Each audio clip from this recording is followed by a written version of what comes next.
दुनिया का सबसे बड़ा धार्मिक सम्मेलन महाकुंभ 2025 में प्रयागराज की पावन भूमि पर आयोजित होने जा रहा है। इस बार का महाकुंभ भव्य, दिव्य और विशाल होने वाला है। विष्णु पुराण के मुताबिक जब बृहस्पति मेष राशि में और सूर्य मकर राशि में होता है, तब कुंभ मेला प्रयागराज में आयोजित होता है। कुंभ मेला हिंदू धर्म का एक प्रमुख धार्मिक पर्व है, जो हर 12 साल में आयोजित किया जाता है। महाकुंभ 13 जनवरी 2025 से 26 फरवरी 2025 तक प्रयागराज में होगा। इस भव्य और दिव्य महाकुंभ में लगभग 40 करोड़ से ज्यादा श्रद्धालुओं के आने की संभावना है। हिंदू मान्यताओं के अनुसार कुंभ में शाही स्नान करने से समस्त पापों का नाश होता है और व्यक्ति को मोक्ष की प्राप्ति होती है। कुंभ के दौरान विशेष रूप से पवित्र नदियों में स्नान करने से आत्मा शुद्ध होती है। शाही स्नान कुंभ मेले की मुख्य विशेषता है। यह स्नान साधु संत, महात्मा, अन्य तीर्थ यात्रियों के लिए एक विशेष अवसर होता है। कुंभ मेले के शाही स्नान को पुण्य स्नान भी माना जाता है, क्योंकि इसे करने से व्यक्ति को पुण्य की प्राप्ति होती है। यह एक प्रकार का भक्ति और समर्पण है, जहाँ व्यक्ति अपने जीवन के सभी दुख और कठिनाइयों को भगवान के चरणों में समर्पित करता है और आशीर्वाद प्राप्त करने का प्रयास करता है। कुंभ मेले का शाही स्नान न केवल एक धार्मिक अनुष्ठान है, बल्कि यह भारतीय संस्कृति, परंपरा और आस्था का एक सुंदर उदाहरण है। प्रयागराज में लगने वाले महाकुंभ का महत्व सबसे ज्यादा इसीलिए है क्योंकि प्रयागराज सबसे प्राचीन शहरों में से एक है और यहाँ विशेष रूप से 3 नदियों का त्रिवेणी संगम है। माँ गंगा, यमुना और अदृश्य माँ सरस्वती के संगम यानी मिलन बिंदु को त्रिवेणी संगम के नाम से जाना जाता है और इसी पवित्र त्रिवेणी संगम पर स्थित होने की वजह से इस स्थान को प्रयागराज कहा जाता है। पौराणिक ग्रंथों के अनुसार प्रयागराज तीर्थराज है, यानी सभी तीर्थों का राजा। प्रयागराज में प्रतिवर्ष माघ मेला, हर 6 वर्ष में अर्धकुंभ मेला और हर 12 साल में महाकुंभ का आयोजन होता है। तो दोस्तों, अगर आप भी 2025 के महाकुंभ में आना चाहते हैं तो आपको इस वीडियो में महाकुंभ के बारे में संपूर्ण जानकारी मिलेगी। जैसे आप प्रयागराज महाकुंभ 2025 में कैसे आ सकते हैं, महाकुंभ में रहने की और खाने पीने की क्या क्या सुविधा उपलब्ध रहेगी, एकदम सस्ते में आप कहां पर रुक सकते हैं और टेंट बुकिंग कैसे कर सकते हैं। साथ ही महाकुंभ के अलावा प्रयागराज में आप एक दिन में कहां पर घूम सकते हैं, शाही स्नान की तिथियां कौन सी है और महाकुंभ में घूमने का कितना खर्चा आएगा, ऐसी कंप्लीट इन्फॉर्मेशन आपको इस वीडियो में मिलेगी।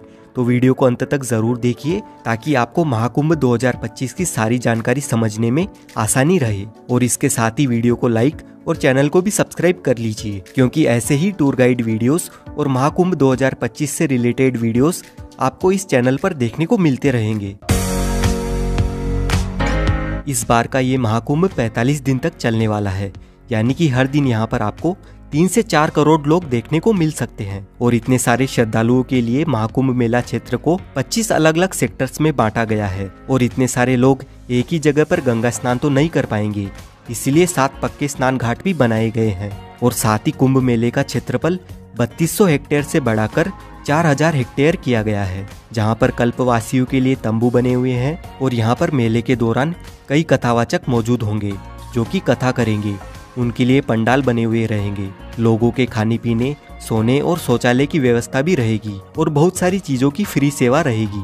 अगर अभी भी आपको लग रहा है कि यह कोई छोटा मोटा कुंभ है, तो आप इसका अंदाजा इस बात से लगा सकते हैं कि इस महाकुंभ को हैंडल करने के लिए यानी सिक्योरिटी देने के लिए 37,611 पुलिसकर्मी रहेंगे और इस पूरे संगम को साफ सुथरा रखने के लिए 22,000 से ज्यादा सुरक्षा कर्मचारी होंगे। इसके अलावा कई NGO अपनी सेवा प्रदान करेंगे और इस पार से उस पार आने जाने के लिए गंगा यमुना की जलधारा पर 30 पीपा पुल का निर्माण हुआ है, जिसे पांटुल पुल कहा जाता है। यह मेला न केवल भारत के लिए बल्कि विदेशों से आने वाले लोगों के लिए भी एक महत्वपूर्ण अवसर है। ऐसे में प्रशासन ने इस भव्य आयोजन को सफल और सुरक्षित बनाने के लिए व्यापक तैयारियां की है। मेले में आने वाले श्रद्धालुओं के लिए यात्रा की व्यवस्था को सुचारू बनाने के लिए अलग अलग रास्ते निर्धारित किए गए हैं। प्रयागराज शहर के चारों ओर यातायात का प्रबंधन इस तरह से किया गया है कि लोगों को किसी भी तरह की समस्या का सामना नहीं करना पड़ेगा। प्रशासन ने शहर के अलग अलग हिस्सों में पार्किंग की व्यवस्था भी की है,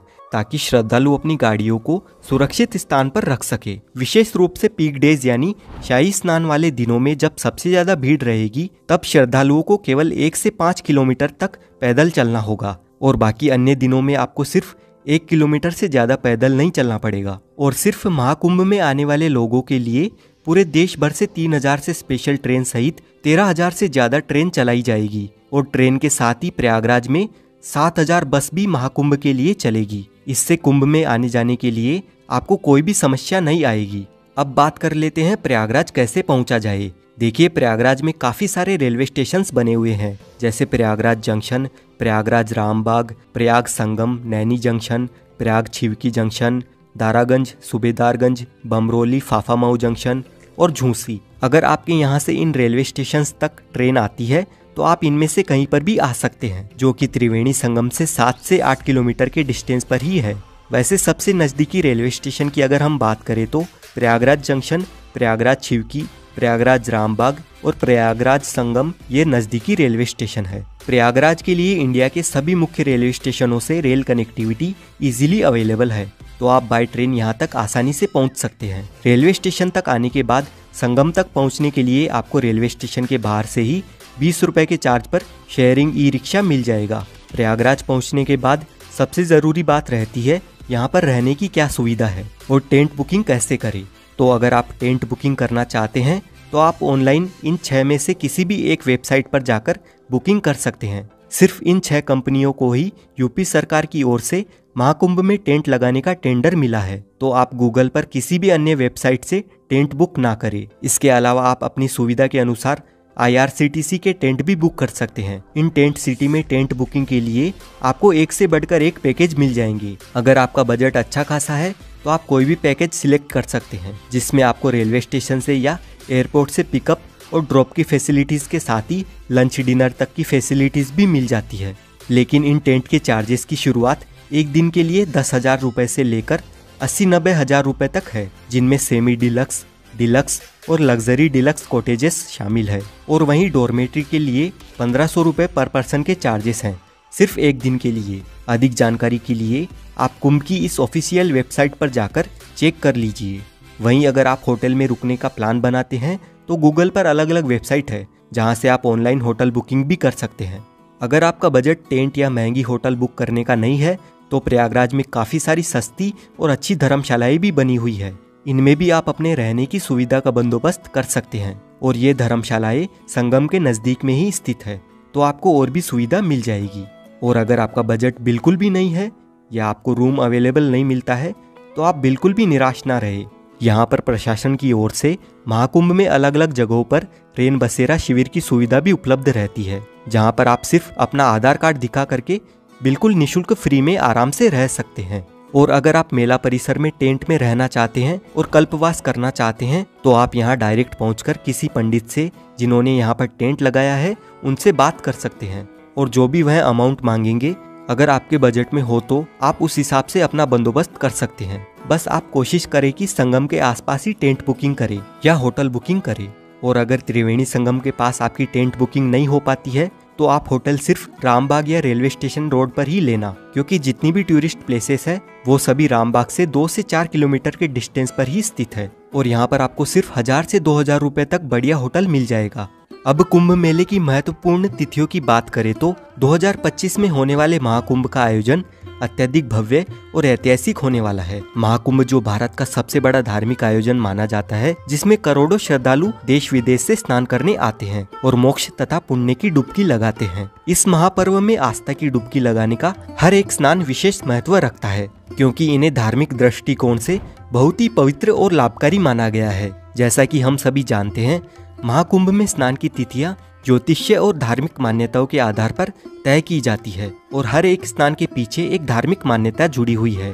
पौष पूर्णिमा 13 जनवरी 2025 को महाकुंभ का आगाज होगा। अगले दिन मकर संक्रांति 14 जनवरी 2025 को होने वाला यह स्नान महाकुंभ का पहला प्रमुख स्नान माना जाता है। इस दिन गंगा, यमुना और सरस्वती के संगम में स्नान करना अत्यधिक पुण्यकारी होगा। फिर मौनी अमावस्या यानी 29 जनवरी 2025 को महाकुंभ का सबसे महत्वपूर्ण स्नान है। इस दिन गंगा, यमुना और सरस्वती के संगम में स्नान करना अत्यधिक पुण्यकारी होगा, जब सबसे ज्यादा श्रद्धालु पवित्र संगम में डुबकी लगाते हैं और मौन रहकर इस दिन स्नान करने से कहते हैं कि मानसिक शांति और मोक्ष की प्राप्ति होती है। उसके बाद 3 फरवरी 2025 को होगा बसंत पंचमी का दिन, और इस दिन का स्नान खास तौर पर ज्ञान और बुद्धि की देवी माँ सरस्वती को समर्पित होता है। वहीं माघ पूर्णिमा 12 फरवरी 2025 के दिन संगम में स्नान करने पर व्यक्ति को जीवन में पूर्णता और शांति की प्राप्ति मिलने वाली है।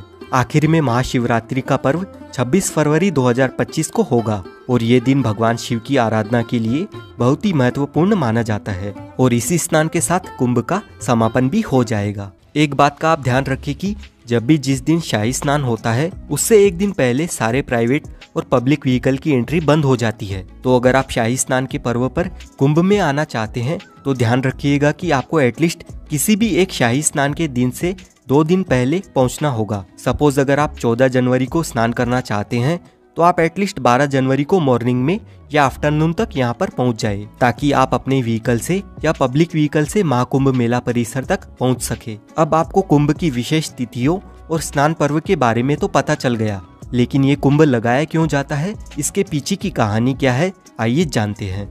हमारे देश की आबादी इस समय 140 करोड़ है, लेकिन जरा अंदाजा लगाइए कि आज से 200 साल पहले कितने लोग कुंभ में आते थे। साल 1796 के कुंभ मेले में 25 लाख लोगों ने संगम में डुबकी लगाई थी। उस समय इलाहाबाद पर अंग्रेजों का कब्जा था और इस मेले में आई भीड़ को देखने के बाद अंग्रेजों ने प्रयागराज में डुबकी लगाने पर टैक्स लगा दिया था। ईस्ट इंडिया कंपनी के रिकॉर्ड में हमें पता चलता है कि साल 1806 में कंपनी ने हर व्यक्ति पर 1 रुपए का टैक्स लगा दिया था और उस समय 1 रुपए में एक आदमी के पूरे महीने का जीने का खर्चा चल जाता था। पौराणिक कथाओं के अनुसार ऐसा माना जाता है कि ऋषि दुर्वासा ने सभी देवी देवताओं को श्राप दे दिया था। इससे देवताओं की शक्तियां चली गई। देवताओं की कमजोरी का फायदा उठाकर राक्षसों ने स्वर्गलोक पर कब्जा कर लिया। फिर जब ब्रह्मा जी के पास देवताओं ने मदद की गुहार लगाई तो ब्रह्मा जी ने अमृत पान करके अपनी शक्तियों को वापस पाने की सलाह दी, लेकिन यह काम करने में मुश्किल यह थी कि उसे पाने के लिए देवताओं को राक्षसों की मदद लेनी थी। फिर देवताओं ने भी यही किया।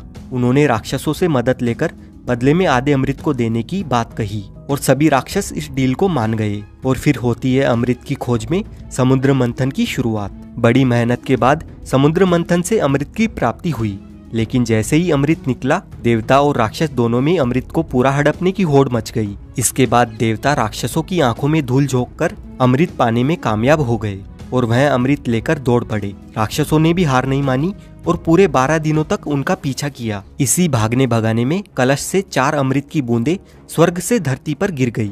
माना जाता है कि यह बूंदें हरिद्वार की गंगा नदी, प्रयागराज में त्रिवेणी संगम, उज्जैन में शिप्रा नदी और नासिक में गोदावरी नदी में गिरी थी। अब ये 4 बूंदें जहाँ जहाँ पर गिरी आज वहीं पर कुंभ मनाया जाता है। और हर 12 साल के अंतराल में कुंभ मनाने के पीछे की कहानी ये है कि पौराणिक ग्रंथों में कहा जाता है कि देवताओं के 12 दिनों का अर्थ है मानव के 12 साल। इसीलिए हर साल 12 और 3 साल के अंतराल पर चारों स्थानों पर कुंभ मेले का आयोजन होता है। और ऐसा कहा जाता है कि एस्ट्रोलॉजिकल कैलकुलेशन के बाद जब कुंभ मेले का समय आता है तो यह नदियां वही अमृत का रूप धारण करती है, जिनमें नहाने से लोगों के सभी पाप हमेशा हमेशा के लिए धुल जाते हैं और उन्हें मुक्ति मिल जाती है। अब हम जानते हैं प्रयागराज की कौन कौन सी जगह घूमने लायक है। सबसे पहले आपको संगम स्नान करना है, जिसके लिए नाव में बैठकर आपको त्रिवेणी संगम तक जाना होता है। त्रिवेणी संगम में आप गंगा नदी और यमुना नदी को मिलते हुए अच्छे से देख सकते हैं, लेकिन सरस्वती नदी अदृश्य है तो वो हमें दिखाई नहीं देती है। संगम में स्नान करने के बाद आप आ जाए इस अकबर के किले में। इस किले के अंदर है ये अक्षयवट, जो कि इतना प्राचीन है कि 4 युगों से भगवान विष्णु से लेकर 5 पांडव यहाँ तक आ चुके हैं। यहीं पर पातालपुरी मंदिर बना हुआ है, जिसका इतिहास काफी रोचक है। और यहाँ से पास में ही श्री बड़े हनुमान जी का मंदिर है। इस मंदिर में हनुमान जी लेटी हुई मुद्रा में अपने भक्तों को दर्शन देते हैं और इस मंदिर का इतिहास भी काफी प्राचीन है। लेटे हुए हनुमान जी के दर्शन करने के बाद यहाँ से 200 मीटर दूर आप आ जाइए आदिशंकर विमान मंडपम मंदिर में। ये मंदिर प्रयागराज का प्रसिद्ध मंदिर है। द्रविड़ संस्कृति में मंडप यानी मंदिर का प्रवेश द्वार होता है, जो कि स्तंभों पर टिका होता है। जैसे ये मंदिर 16 खंभों पर टिका हुआ है और मंदिर के ऊपर का गुंबद विमान कहलाता है। इसीलिए इस मंदिर का नाम है आदिशंकर विमान मंडपम। और इस मंदिर में हमें काफी सारे देवी देवताओं के दर्शन मिलते हैं। संगम पर सभी मुख्य प्लेसेस घूमने के बाद आप आ जाइए अलोपी देवी मंदिर में। माँ अलोपी देवी मंदिर 51 शक्तिपीठों में से एक है और यहाँ पर माता सती के दाहिने हाथ का पंजा कटकर गिरा था। यहाँ से अब हम जाएंगे भारद्वाज पार्क और उनके आश्रम में। लेकिन वहाँ जाने से पहले दोस्तों, अगर आप लंच करना चाहेंगे तो प्रयागराज में काफी सारे रेस्टोरेंट्स मिल जाएंगे, तो आप यहाँ पर लंच, डिनर और ब्रेकफास्ट कर सकते हैं। अब दोस्तों, भारद्वाज आश्रम के आसपास ही बाकी की टूरिस्ट प्लेसेस मौजूद है और सबसे पहले हम जाएंगे भारद्वाज पार्क। यहाँ पर आपको भारद्वाज मुनि की बड़ी सी मूर्ति देखने को मिलती है और साथ ही इस पार्क में हमें भारद्वाज आश्रम की छोटी सी झलक भी दिखाई देती है। और यहीं से 250 मीटर दूर भारद्वाज आश्रम स्थित है। अपने वनवास के दौरान श्री राम जी सबसे पहले यहाँ पर आए थे। भारद्वाज मुनि का ये आश्रम त्रेता युग का है और कहा जाता है कि कुंभ मेले के प्रवर्तक भी भारद्वाज मुनि ही थे। भारद्वाज आश्रम के पास में ही आनंद भवन बना हुआ है। यहाँ की एंट्री टिकट 30 रुपए और 100 रुपए की है। इस भवन में आपको पुराने जमाने की काफी सारी एंटिक चीजें देखने को मिलती है। इस भवन में जवाहरलाल नेहरू, इंदिरा गांधी, महात्मा गांधी जी रहा करते थे, तो उनकी काफी सारी यादें यहाँ पर संजोकर रखी हुई है। आनंद भवन घूमने के बाद आप आ जाए चंद्रशेखर आजाद पार्क में। 17 फरवरी 1931 को अंग्रेजों ने चंद्रशेखर आजाद को इसी जगह पर चारों ओर से घेर लिया था। फिर चंद्रशेखर जी ने अपनी पिस्तौल में बची आखिरी गोली अपने आप को ही मार ली थी। चंद्रशेखर आजाद पार्क के सामने पंडित जी की चाट पर कुल्हड़ वाला दही बल्ला, कचौरी, समोसा काफी फेमस है, तो आप यहाँ पर नाश्ता पानी भी कर सकते हैं। उसके बाद आप आ जाए प्राचीन वेणी माधव मंदिर में। त्रिवेणी संगम की रक्षा करने के लिए भगवान विष्णु खुद यहाँ पर विराजमान हुए थे। अब हम आ गए हैं नागवासुकी मंदिर में। इस मंदिर का इतिहास भी काफी दिलचस्प है और ये मंदिर कुंभ मेले से जुड़ा हुआ है। यानी ये वही नागवासुकी जी का मंदिर है जो समुद्र मंथन के समय रस्सी की जगह पर खुद थे। आप महाकुंभ मेला घूमकर इन सभी जगहों पर भी एक दिन में घूम सकते हैं। और प्रयागराज की सभी टूरिस्ट प्लेसेस देखने के लिए आप ये वाला वीडियो देख सकते हैं। और महाकुंभ से रिलेटेड आपका जो भी सवाल है आप कमेंट करके पूछ सकते हैं। साथ ही वीडियो अच्छा लगा है तो वीडियो को लाइक और शेयर जरूर करें।